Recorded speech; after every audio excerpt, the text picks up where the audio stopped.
السلام عليكم. درسنا اليوم يتعلق لي غراف dans Microsoft Excel ou bien التمثيل المبياني dans Microsoft Excel. دونك باش نفهموا اكثر دو كوا il s'agit غادي نشوفوا جميع la situation de départ. Donc situation de départ, un groupe des élèves veulent représenter les données suivantes sous forme de graphe. Voir la figure ci-dessous. كيف ما كتلاحظوا هذه هي la figure. Donc عندي هنايا 4 pays وعندي 3 années. وعندي هنايا les valeurs. دونك المطلوب هو نقوم بتمثيل هذه المعلومات هذه المعطيات على شكل تمثيل مبياني dans Microsoft Excel. Donc quelle est l'utilité d'un graphe? Quels sont les types, الأنواع de graphes? Et enfin représenter les données sous forme d'un graphe convenable. Donc إن شاء الله غادي نحاولوا نجاوبوا على هاد les questions dans Microsoft Excel. Donc à quoi sert les graphes dans Microsoft Excel? ما دور التمثيل المبياني في Microsoft Excel. دونك كيف ما كتلاحظوا عندي هنايا تمثيل مبياني غراف كيتعلق بالمعطيات اللي شفنا في هاد لا فيغور دون لا سيتوياسيون دو ديبار. كيما قلنا عندنا 4 بيي و 3 زاني وعندي هنايا هاد لي فالور. دونك هنايا كيف ما كتشوفوا بيي وعندي هنايا فالور لي فالور. بالنسبه للبيي قلنا عندنا 4 pays l'Angleterre, l'Italie, l'Allemagne et la France. وبالنسبة لي زاني عندي 3 زاني 1800 1850 و 1990. كيف ما كتلاحظوا بالنسبة للأنجلتير لي فالور اللي عندها هي 16 بالنسبة لسنة 1800. كيف ما كتلاحظوا بالنسبة لهاد لا كولور هادي فكتعلق بسنة 1800 وهاد لا كولور كتعلق بسنة 1850 عندها في لا فالور 27.5. وبالنسبه لهاد السنه هادي 1990 كيف ما كتلاحظوا ميم كولور فلا فالور هي 415 اي انسي دو سويت بالنسبه لي زوتر بي. دونك غادي نرجعوا لو طابلو ou bien la figure باش تاكدوا. بالنسبه للانجلتير فقلنا بالنسبه لسنه 1800 لا فالور هي 16 وبالنسبه لسنه 1850 لا فالور هي 27.5 وبالنسبه لسنه 1990 لا فالور كانت 415. دونك هادشي اللي عندنا هنايا بالنسبه للانجلتير. بالنسبه لإيطالي 18 سنه 1800 25 سنه 1850 و 32.5 سنة 1990. فوالا دونك فكما كنلاحظوا ان لو غراف او بيان التمثيل المبياني دون مايكروسوفت اكسل كيخلينا نقوم بتمثيل المعطيات او المعلومات بواحد الشكل اللي هو مبسط بلو كلير واضح ويمكن لي نقراه ببساطه. فشكون اللي حسن في نظركم هاد لو طابلو ولا هاد الغراف؟ فبيان سور الغراف. علاش؟ لانه كيبين لا ديفيرونس اونتر لي بي لانجلتير لإيطالي الالمانيا لا فرنسا بالنسبه لهاد لي فالور يعني واضح. دونك هادشي ان شاء الله غادي نحاولوا نشوفوه بتفصيل في مايكروسوفت اكسل. غادي نحاولوا نديروا هاد لو غراف. هذه هي المعلومات أو المعطيات اللي بغيت نقوم بالتمثيل ديالها على شكل تمثيل مبياني على شكل غراف دون مايكروسوفت إكسل. دونك كيف ما قلنا عندنا 4 بي et 3 années و دي فالور. دونك أول حاجة كنقوم بها هي لا سيليكسيون دو لا بلاج دي دوني ا ريبريزونتي. دونك هنايا غادي نقوم بلا سيليكسيون ديال لو طابلو كامل بويسك بغيت في لو غرافيك ديالي يبانوا لي هاد لي بيي اي لي زاني. دونك من بعد ما كنقوم بلا سيليكسيون ديال المعطيات و بيان لي دوني ا ريبريزونتي كنمشي لا بار دو منيو كنختار لو منيو انسيرسيون. دونك هنايا on active le menu insertion بوي كنقلبوا على لاسيستون غرافيك اللي كيتعلق بلي غراف. دونك هو هذا غرافيك. دونك هادشي كامل كيتعلق بلا كرياسيون دي غراف دون مايكروسوفت اكسل. دونك كيف ما كتلاحظوا عندي هنايا ديفيرون تيب دو غراف: هيستوغرام، courbe et secteur. دونك انا غادي نختار هنايا غرافيك ريكوموندي بويسك مايكروسوفت اكسل على حسب لي دوني اللي عندنا كيقترح علينا دي غرافيك. دونك كما كتلاحظوا هنايا suggestion de graphique pour la présentation de vos données. دونك كنكليكي. دونك هنا عندي غرافيك ريكوموندي، هادو هما لي غرافيك ريكوموندي.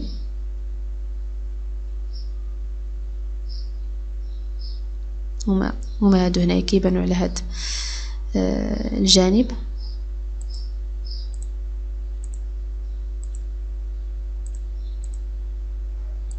كيف ما كتلاحظوا لا ليجوند فيها لي 3 زاني، وبالنسبه لاكس دي زابسيس عندي هنايا لي بي، وبالنسبه لاكس دي زوردوني عندي لي فالور. كيف ما كتلاحظوا عندي هنايا تمثيل مبياني على شكل أعمدة هيستوغرام. حتى بالنسبه لهاد لو تيب هيستوغرام كاين فيه بليزيور تيب. فلو تيب اللي عندي هنايا هو هيستوغرام غروبي. دونك بالنسبه لي كولور فاللون الازرق هو بالنسبه لسنه 1800، اللون الاحمر بالنسبه لسنه 1850 فوالا، وبالنسبه للون الاخضر فهو بالنسبه لسنه 1990. غادي نمشيو دابا لتو لي غراف. الا بغيت باغ اكزومبل نختار دوطخ تيب، كيف ما كتلاحظوا عندي هنا هيستوغرام، عندي كورب، سيكتور، بار، ار اي انسي دو سويت. دونك كما كتلاحظوا عندي هنايا بليزيور تيب دو غراف، وشاك تيب فيه بليزيور سو تيب. دونك بالنسبه للهيستوغرام فكاين هاد الهيستوغرام غروبي، كاين هيستوغرام امبيلي، هيستوغرام امبيلي 100%، هيستوغرام غروبي 3D et ainsi de suite. انا غادي نختار هيستوغرام غروبي 3D 3 ديمونسيون. دونك كنكليكي هنايا فوالا، وهنا تيعطيني هاد الشكل بيان، هاد الشكل نختارو باغ اكزومبل هذا. من بعد كنضغط على اوكي et tout simplement هذا هو لو غراف. دونك كيف ما قلنا اي تعديل على المعطيات entraîne une modification sur le graphique. دونك مثلا جيت غيرت هاد لا فالور باغ اكزومبل ب 100،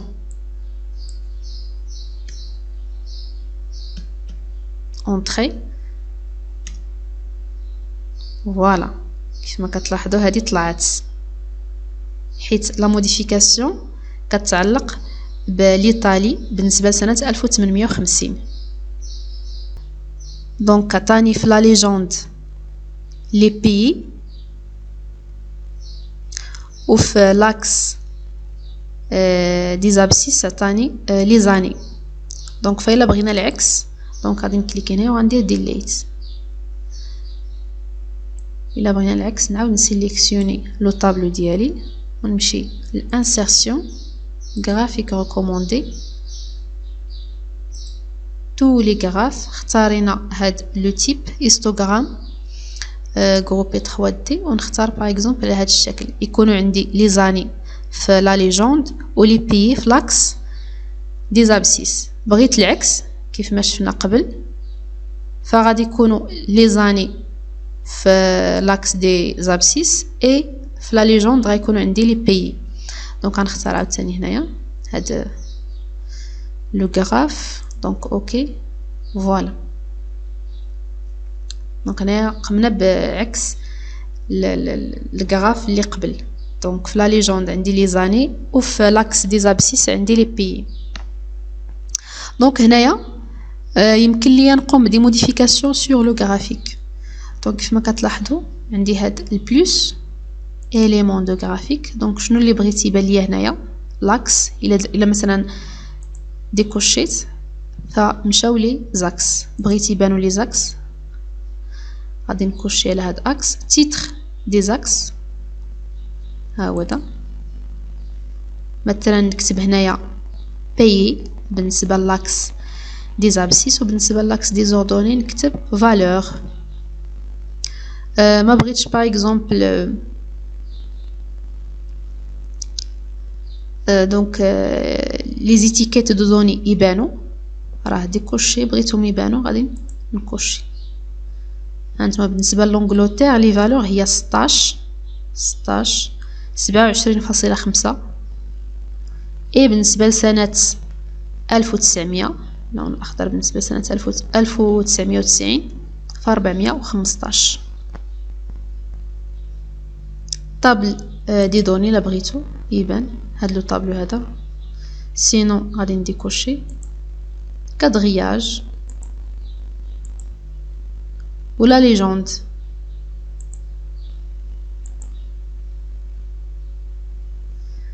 دونك فوالا بالنسبه لا ليجوند فكنختاروا فين غادي تكون، واش تكون دغوات ولا اون هو ولا اغوش ولا اون با. دونك انا غنديرها نخليها دغوات. غادي نمشيو عاوتاني لي كولور. دونك غنكليكي هنايا كولور. دونك كيفما كتلاحظوا كيتغيروا لي كولور. دونك نختار باغ اكزومبل هنايا مونوكروم، صافو دير راه نفس لا كولور ولكن ديغرادي.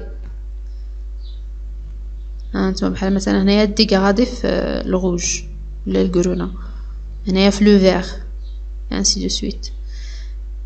سينو بغيت ديفيرونت كولور غادي نمشي لهنايا نختار باغ اكزومبل هادي ولا هادي. نمشي للستيل، عندي هنايا بليزيور ستيل، كاين هاد لو ستيل بيان هذا. نزيد ننزل باقي دوطخ ستيل كاين هنايا نو.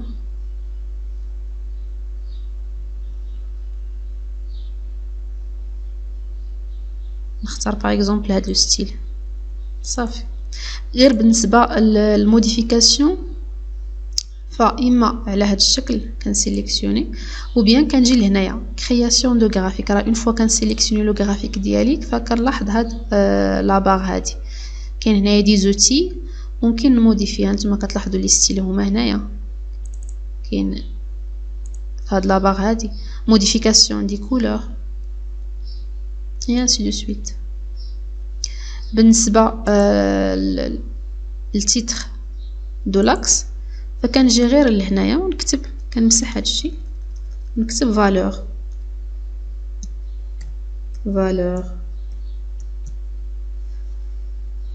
كنجي باغ اكزومبل هنايا ونكتب بي.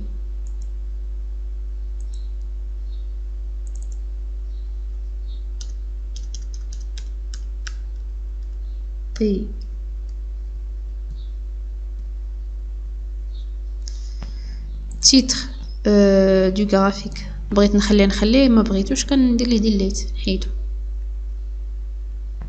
فوالا دونك يمكن ليا ندير دي موديفيكاسيون سور لو غرافيك ديالي. وبيان سور يمكن ليا نكبر لا طاي ديال هاد هاد لي فالور كاملين. جوست كنمشي لاكوي وكنكبر لا طاي. مثلا بغيت هنايا تكون عندي دونك 12، هنايا تكون مثلا 14 باش تبان مزيان. نمشي لهنايا تكون 14 حتى هي، هنايا 12. بالنسبه لي بي اللي كاينين في لاكس دي زابسيس فوالا. بالنسبه لا ليجوند حتى هي نكبرها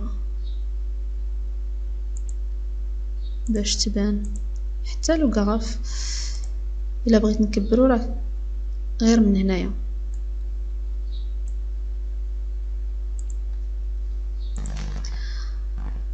بالنسبه لهاد لوغراف فيمكن ليا ندير كنترول سي ou bien cliquer bouton droit وندير كوبي ونمشي par exemple للوورد وندير كنترول في ou bien bouton droit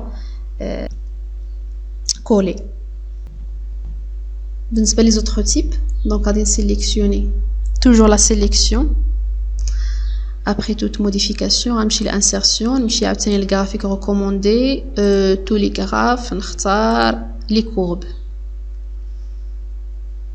هاد المره باغ اكزومبل يكونوا عندي لي بي في لا ليجوند ويكونوا عندي لي زاني في لاكس دي زابسيس. نختار باغ اكزومبل هنايا اوكي. ها هو دارو غرافيك فوالا هو هذا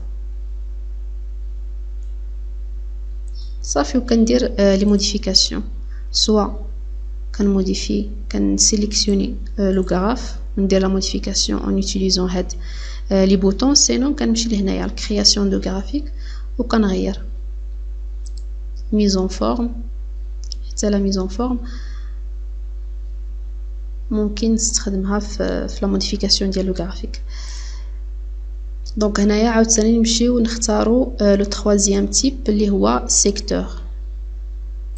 دونك هنايا سيكتور غير بالنسبه للسيكتور فهو دونك بالنسبه لسنه واحده مثلا بالنسبه لسنه 1800 كيعطيني هذا التمثيل. بالنسبه لسنه 1850 غيعطيني بيان سور تمثيل ديفيرون اخر. دونك غنكليكي هكا. دونك الا بغيت على هذا الشكل كاين بليزيور تيب. بالنسبه لهذا لو تيب سيكتور نختار باغ اكزومبل هذا الشكل اوكي. ها هو دا فوالا. كيف ما كتلاحظوا عندي هنايا لا ليجوند. دونك هنايا ندير دي موديفيكاسيون. بغيت باغ اكزومبل ليتيكيت دي دوني تبان نقدر ندير موديفيكاسيون واش تكون سونطري في الوسط ولا تكون بور انتيريور بور اكستيريور. اجوستي ليجوند دو دوني دونك على شكل بورسونتاج. دونك انا نختار باغ اكزومبل بور اكستيريور فوالا. هنايا بالنسبه للستيل واش على هذا الشكل ولا على هذا الشكل انسي دو سويت. نختار باغ اكزومبل هذا لو ستيل. بالنسبه للكولور عندي ديفيرونت كولور وبغيت بالنسبه للمونوكروم كنختار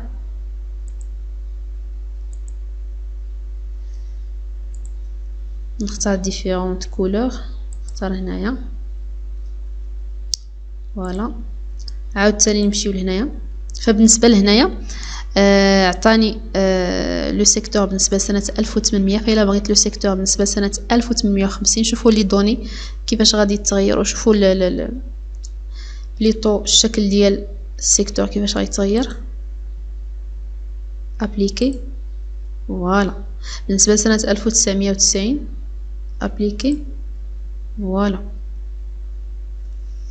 دونك هذا فيما يخص السيكتور. دونك كما لاحظتوا دونك راه كاين بليزيور تيب دو غراف ولكن اهم تيب كاين ليستوغرام وكاين الكورب وكاين السيكتور. ويمكن ليا ندير دي موديفيكاسيون سور لي غرافيك كيف ما بغيت. دونك لو غراف كيكون على هذا الشكل. كيكون عندي هنايا الفوق لو تيتر دو غراف العنوان. هنايا كتكون عندي لا ليجوند. هنايا تيتر دو لاكس دي زابسيس لي زيكس. دونك هنايا عندي لي بي هذا كيتسمى العنوان ديال لاكس دي زابسيس. وهنايا تيتر دو لاكس دي زوردوني les Y, puisque عندي هنايا هاد le graphe de dimension, les X ou bien les abscisses et les Y, les ordonnées. Donc le titre du graphe, la légende, titre de l'axe des abscisses et titre de l'axe des ordonnées. Donc هذا واحد النوع من لي غراف كيتسمى ليستوغرام. النوع الثاني بالنسبة للتمثيل المبياني وبيان لو غراف دون مايكروسوفت اكسل هو لي كورب، كيكون على هذا الشكل، على شكل منحنيات، لي كورب. الشكل الثالث هو سيكتور، سيكتور دونك كيكون على هذا الشكل هذا. مثلا بالنسبة لسنة 1800 لونجلتير 20%، لإيطاليا 22%. بالنسبة بيان سور لي فالور اللي عندي في لو طابلو، الألمانيا 29% و لا فرنسا 29%، كيعطيني النسبة المئوية. وهنايا بيان سور لا ليجوند. دونك كاين دوطخ تيب بالنسبة لي غراف، ولكن أهم تيب في لي غراف هما هاد لي تخوا: ليستوغرام، les courbes et secteurs. Donc بخلاصة un graphe est une manière de représentation des données. كنقوم بتمثيل المعطيات أو المعلومات عندي في واحد الجدول على شكل تمثيل مبياني. Il permet de rendre les données plus claires et plus faciles à interpréter et permet d'aider à prendre la bonne décision. فكيقوم بتمثيل هاد المعطيات وهاد المعلومات بواحد الشكل اللي هو واضح ومبسط. Il existe plusieurs types de graphes، كاين عدة أنواع من لي غراف، ولكن أهم هاد لي تيب كاين ليستوغرام، لي كورب et les secteurs. بالنسبة لا كرياسيون دان غراف راه شفناها في مايكروسوفت اكسل. أول حاجة غادي نشوفوا هاد لي 4 étapes. دونك اول حاجه هي sélectionner la plage à représenter. كنسيليكسيوني لا بلاج دي دوني à représenter اللي بغيت نمثلها على شكل تمثيل مبياني. activer le menu insertion،